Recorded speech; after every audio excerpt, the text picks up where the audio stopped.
Hello, and welcome to 5 Minute Math. Today we are looking at the TEKS tool number line. We are solving problems related to TEKS 5.2c, and we'll solve it in 5 minutes or less. If you haven't done so already, please go ahead and take a moment to pause the video, work this problem out on your own, unpause it, and we will look at our answers together. So Marcus is rounding a decimal number to the nearest tenth, and when it's rounded, this is what he gets, 36 and 8 tenths. So we need to find two different answers that Marcus could have rounded to get to the nearest tenth. All right, so let's take a look at what we have. Now we could do this just with the algorithm, but I want to represent this with a number line. All right, so what are we trying to get to? We're trying to get to 36 and 8 tenths. So that's where we want to get to. All right, so let's take, what is the tenth below? So let's just take away 10, 36.7. What is a tenth above? And I'm doing tenths because that's the place value that we're rounding to. 36 and 9 tenths. All right, so obviously here's my goal, 36 and 8 tenths.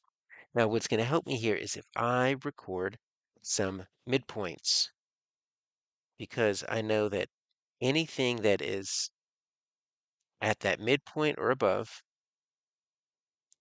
is going to round up.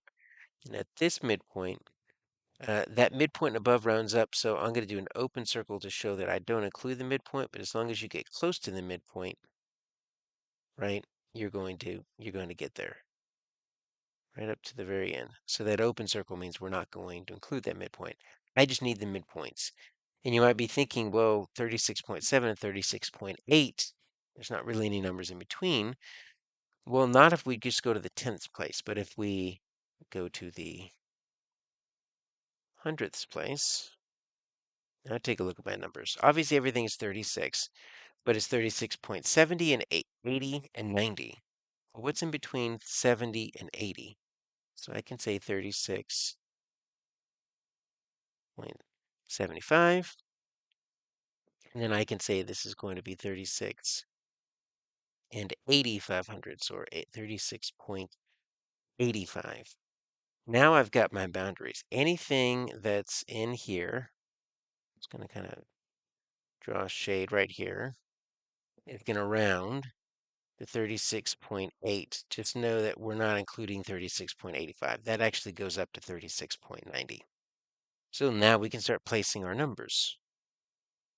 All right, so 36.09 is way off. Look, 36.09, 36.70 is at the very bottom. So it's way over here. All right, so that's not going to work. 36.75, all right, is right here. And it is actually at the very, very bottom of my boundary for rounding up. So it is going to work, so I can put a check mark here.